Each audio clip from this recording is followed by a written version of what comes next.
di YouTube. Setelah kalian nonton tayangan-tayangan kontennya, jangan lupa di subscribe, like, comment, and share. Oke? God bless you. Ramalan ini bahwa tidak adanya campur tangan manusia ataupun penculikan di dalam motif kehilangan 3 orang anak ini tadi. Bahwa yang kita baca menurut petunjuk dari ramalan kopi ini adalah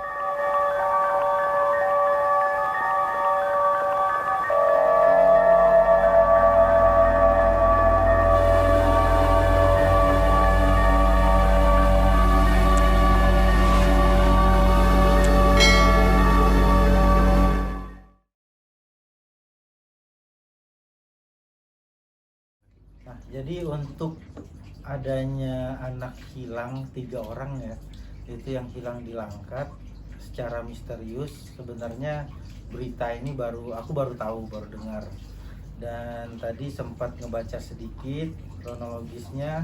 Ternyata ada 1 orang anak yang sudah pulang berumur 7 tahun, namanya Nizam ya, benar ya. Nah terus yang 2 lagi kemana?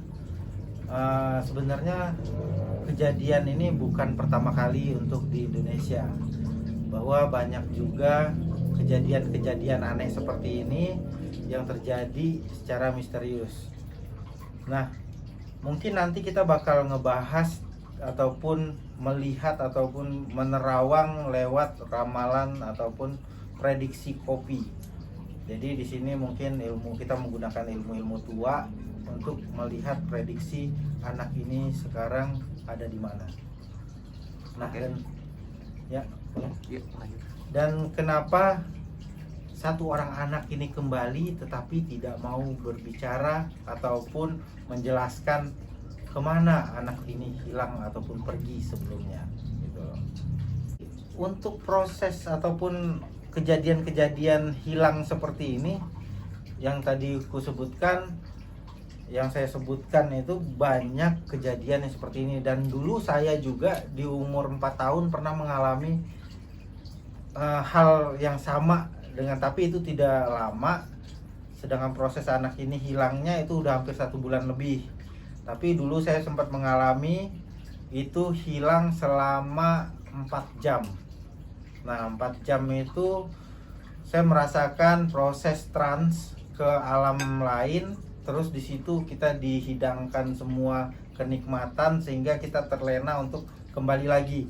Dan di daerah Jambi pernah terjadi orang hilang masuk ke dalam suatu wilayah, dan wilayah ini banyak orang-orang pintar ataupun paranormal menyebutkan bahwa ini adalah gerbang goib, di mana gerbang goib ini siapa yang melintasinya itu bisa hilang dan masuk ke alam sebelah. Nah, dan ada lagi cerita unik kampung hilang. Nah, kampung hilang ini hampir sama. Kampung hilang ini dulu pernah kejadian sopir material mengantarkan material ke dalam kampung hilang ini tadi. Di saat dia berjalan ke kampung hilang ini, itu mobil sebenarnya dalam posisi diam, tidak bergerak. Tetapi yang dirasakan sopir sama kondekturnya ini, kernetnya ini, pembantunya ini tadi, dia ngerasa melewati sebuah desa, sebuah perkampungan, dan itu ramai penduduknya. Tapi tidak sampai-sampai di tempat lokasi di mana dia mau mengantarkan material ini tadi. Nah, begitu 1 hari 1 malam ditemukanlah mobil ini di pinggir jurang dekat sama hutan. Nah, di tempat ini tadi orang menanyakan, kamu dari mana aja? Kamu udah 24 jam kok nggak balik-balik? Katanya mengantarkan material, tapi mobil padahal di sini aja, nggak bergerak kemana-mana gitu loh. Jadi kayak mungkin banyak juga di daerah Jawa kejadian-kejadian seperti ini. Orang pergi tiba-tiba trans ke alam lain, dan mereka menikmati suasana-suasana yang ada di situ. Terlena lah dengan dimensi-dimensi lain, fenomena-fenomena yang baru yang ngebuat dia di alam lain ini perputarannya lebih cepat. Jadi perputaran waktunya ini seperti nggak ada Ya dia kayak ngerasa baru berapa menit di sini, padahal dia di dunia udah berhari-hari tidak pulang, seperti itu. Nah, mungkin nanti kita bakal mencoba melihat dari sisi ramalan kopi. Nah, di sini ada kopi yang udah dibuat. Ada apa aja? Nah, ini ada kopi hitam biasanya buat. Ini nanti kopinya dipindahkan dulu.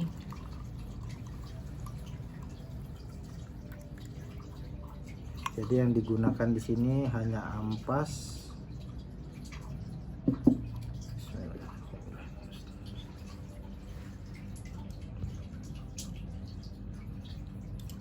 Dua orang lagi ya berarti ya. Namanya tahu nggak? Namanya siapa?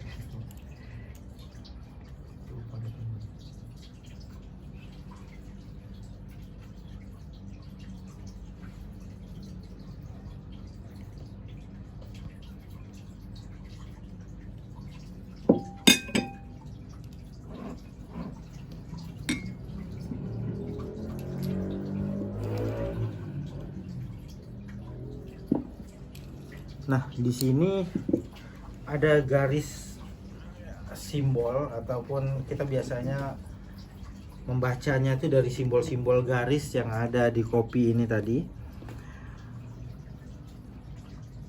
Ada sosok wanita tinggi besar, gelap. Itu yang mengalihkan pandangannya itu masuk ke alam dimensi lain. Jadi ada sosok wanita tinggi besar. Mungkin di sini terlihat seperti sosok wanita tinggi besar masuklah ke dimensi kegelapan ataupun dimensi lain. Nah, posisi anak ini ada di dekat pohon yang sangat besar, itu di pinggiran air. Jadi di sini ada dua anak lagi yang tersisa. Di sini masih terjebak di dalam gimana cara ngelihatnya, mungkin di sini ada pohon besar di tepi air. Jadi posisinya sekarang ini ada di dekat pohon besar ini tadi. Dan di sini banyak fenomena-fenomena siluman yang menyerupai manusia yang membuat mereka itu seperti main sehari-hari. Nah,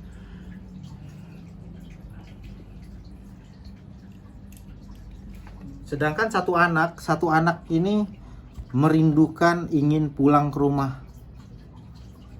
Ingin pulang ke rumah tapi masih dibujuk sama makhluk-makhluk ini yang seperti jenis ular, seperti jenis-jenis siluman lainnya untuk tetap berada di situ. Jadi satu anak yang terlepas dari dimensi gaib ini tadi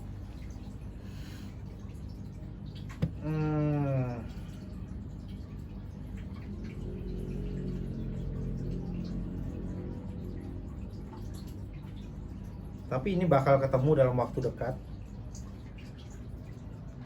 Satu anak ini kayaknya ingin sudah terbaring di sebelah sini, kelihatan guratannya sudah terbaring, menginginkan pulang, rindu sama orang tuanya. Jadi mereka masih dalam proses diajak bermain terus tanpa kenal lelah. Nah, terus ada juga satu petunjuk di sini, mungkin tadi pertama kali itu di pohon yang besar di pinggir sungai ataupun di pinggir kali. Aku nggak kurang paham karena aku baru juga mengetahui berita ini. Kalau untuk campur tangan manusia, banyak berita-berita yang mengatakan bahwa ini ada campur tangan manusia ataupun kejahatan ataupun diculik. Yang aku lihat di sini tidak ada. Jadi memang pure mereka trans ke dimensi lain ataupun pindah ke alam sebelah. Oke.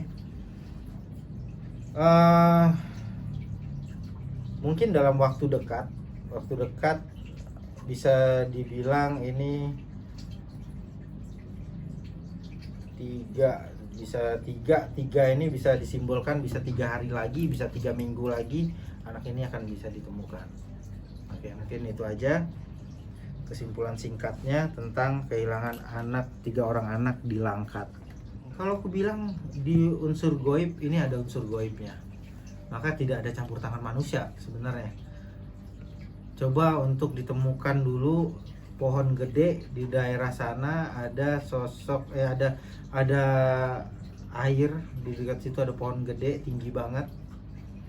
Anak ini mungkin main, udah azan maghrib atau apa, dia terlena dibawa ke alam sebelah, karena itu adalah portal goibnya, gerbang goibnya.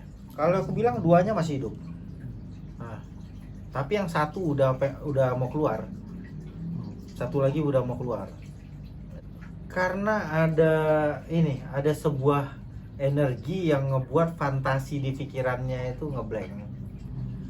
Seorang anak yang masuk ke dimensi lain, dia menikmati sebuah suasana yang sangat amat nyaman dan ngebuat dia tidak bisa berbicara jika ditanya orang gitu. Jadi kesimpulannya, coba untuk jaga anak kita semua. Oke, sahabat Jurnal Brother, mungkin kita terlalu lalai sampai tidak memperhatikan anak kita bermain di mana. Coba untuk kembali lagi mengingat pesan-pesan orang tua dulu. Kalau udah mulai maghrib, azan, coba anak disuruh kembali ke rumah. Nah, makanya di situ bahwa makhluk-makhluk astral seperti jin itu menyukai aroma-aroma ataupun energi-energi positif dari anak-anak kecil ini. Nah, mungkin kita bisa ingat tentang bagaimana orang tua dulu bilang suruh masuk ke rumah kalau udah azan. Karena di saat azan ataupun di saat pertukaran senja atau pertukaran apa sih namanya? Siang ke malam itu apa sih? Jadi di saat pertukaran waktu, di saat sore mau menuju malam, di situ makhluk-makhluk halus ini banyak berkeliaran mencari tempat berlindung. Nah, sehingga anak-anak kita tadi itu dibiarkan bermain, terkadang bisa membuat mereka diselimuti oleh energi-energi tadi, sehingga terkadang membawanya ke alam sebelah ataupun dimensi-dimensi lain gitu. Makanya dalam Al-Quran juga ataupun hadis, ya saya lupa, itu dijelaskan bahwa berilah anakmu dari teman sebangsanya dan tolong diperhatikan, dipantau selalu agar tidak terkontaminasi ataupun diganggu oleh makhluk-makhluk halus ini tersebut.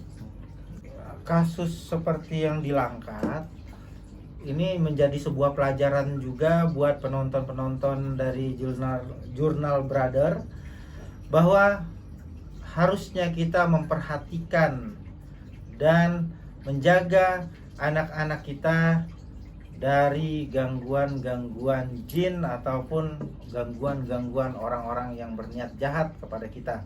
Karena Allahualam, petunjuk yang menurut dari ramalan ini bahwa tidak adanya campur tangan manusia ataupun penculikan di dalam motif kehilangan 3 orang anak ini tadi. Bahwa yang kita baca menurut petunjuk dari ramalan kopi ini adalah anak ini menghilang masuk ke dimensi lain. Oke, saya Ki Geni Seketi, terima kasih sudah menyaksikan di channel Jurnal Brother. Jangan lupa like, subscribe, dan share sebanyak-banyaknya.